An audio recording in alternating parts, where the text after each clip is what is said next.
Contanos un poquito la importancia de la cirugía en el cáncer diferenciado de tiroides, la importancia del cirujano. Bien. En general uno habla de cirugía y cuando habla de cáncer de tiroides hablamos de tiroidectomía total. ¿Qué es esto? El paciente debe recibir una cirugía completa que elimine a los dos lóbulos de la tiroides y al istmo de la tiroides. Es decir, sacar la tiroides en su totalidad, exactamente. Y esto, por supuesto, y siempre debe estar hecho por un cirujano especialista en cabeza y cuello y especialista específicamente en cirugía tiroidea. Porque de acá vamos a partir para que nuestro paciente esté incluido dentro de ese 90% de pacientes que van a estar con un excelente pronóstico después del tratamiento inicial. Es decir, si partimos de un mal tratamiento inicial quirúrgico, vamos a tener errores en el seguimiento, vamos a tener un pronóstico que va a cambiar. Por eso yo siempre digo a mis pacientes, y obviamente nosotros tenemos un excelente equipo en el hospital, esto tiene que ver fundamentalmente con el pronóstico posterior, ¿sí? Un buen tratamiento inicial nos asegura un excelente pronóstico en el seguimiento a largo plazo. Entonces tiene que quedar claro para la gente. Una cirugía tiroidea debe ser hecha obligatoriamente por un cirujano especializado en cabeza y cuello. Cuando un cirujano general no especializado en cabeza y cuello mete las manos en el cuello para operar una tiroides, sobre todo una tiroides con un cáncer, siempre va a haber algún problema. Sin duda. Y esto es mayor aún cuando el tumor va más allá de las fronteras de la propia tiroides e invade ganglios vecinos. ¿Por qué no nos explicas eso?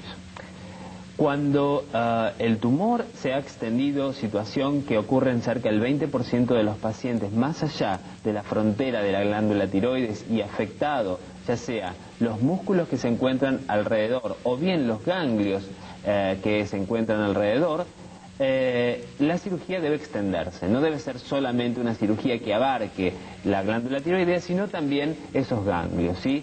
Y eso es lo que nosotros habitualmente llamamos como vaciamiento ganglionar. Ese vaciamiento ganglionar debe ser hecho por un cirujano también especialista en cabeza y cuello, por supuesto, y que conozca bien completamente la anatomía de esa zona, que es una anatomía muy sensible, en donde pasan vasos importantes, nervios importantes, dentro de los vasos, arterias y venas, y que deben ser, por supuesto, correctamente disecados para no lesionar esos nervios que pasan por la zona y dejar una secuela definitiva en nuestro paciente. Así que el tratamiento quirúrgico inicial es fundamental y, por supuesto, la extensión dependerá de la extensión que tenga ese tumor desde el comienzo, ¿no? Lo que queda claro, entonces, la necesidad de un cirujano hábil, mental y manualmente, hábil para poder hacer ese tipo de cirugía.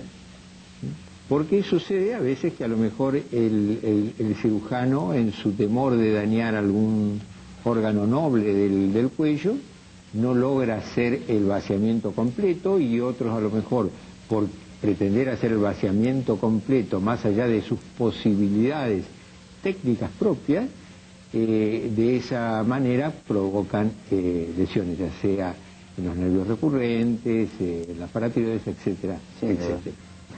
Bien, entonces estuvimos viendo la importancia del equipo quirúrgico en el primer manejo del carcinoma. Pero vamos a decir algo que no dijimos antes, que previo a la cirugía es importantísimo que ya tengamos el diagnóstico de que es un carcinoma. ¿Y cómo podemos llegar a tener ese diagnóstico de que ese nódulo es un carcinoma? Y a través de la punción. Entonces, por favor, explícanos qué es la punción aspirativa con aguja fina de la tiroides. Bueno, la punción aspirativa es mandataria en todo paciente que tenga un nódulo palpable, por supuesto tiroideo, y en todo nódulo actualmente mayor al centímetro de diámetro, en general, visualizable a través de una ecografía tiroidea.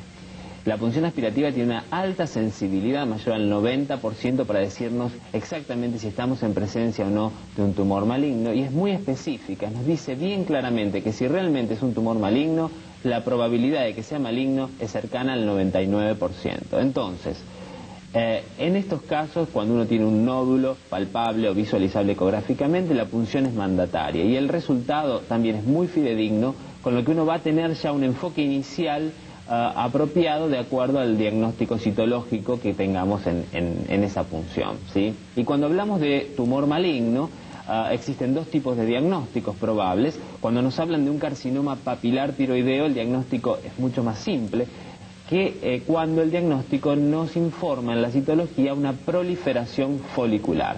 La proliferación folicular es muy difícil hacer el diagnóstico, o es imposible, diría yo, hacer el diagnóstico a través de la punción, y es por eso que es requerida en estos casos hacer el análisis histológico, es de sacar esa lesión, analizarla, el anatomopatólogo, y poder decirnos exactamente si estamos enfrente de un carcinoma folicular o de un tumor benigno, un adenoma folicular tiroideo.